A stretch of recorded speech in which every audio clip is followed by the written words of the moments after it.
gima nomiyo koro wachako okel ginene, okel the first ban.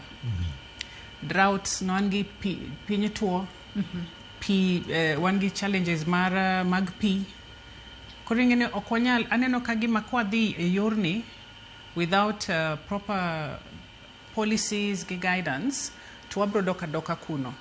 Kaseche mawuoyo kodi sani, one of the ginene challenges maduong Kenya ka, o Kenya kende, the whole world, and climate change.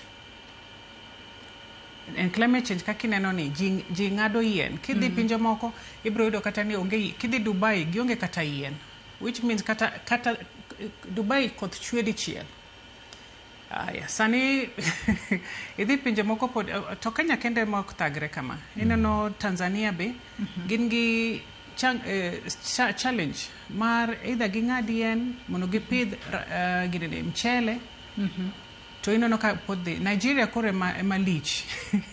Onge yede kuro. Gin but ging'ado yien ma onge regulation mar ng'ado yien.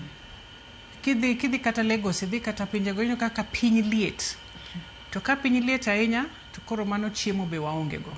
Koro nitie iluongo ni gik madhi luore mabro bedo matek kodwa kama. Koro kata ka president nowacho kamano, onego bedni iwache to with stakeholder, iluongo ni stakeholder engagement gi consultation. Nikech nowache ka politician. But koro wan ka joma rita aluora, waneno kamano ok donj kodwa maber.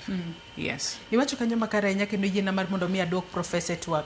Professor iwacho kanyo ni owinjo bed ni obedo regulated. Owinjo bed ni obedo regulated e yo machalo nade. To ka wang'iyo chien matin e thuolo ma kum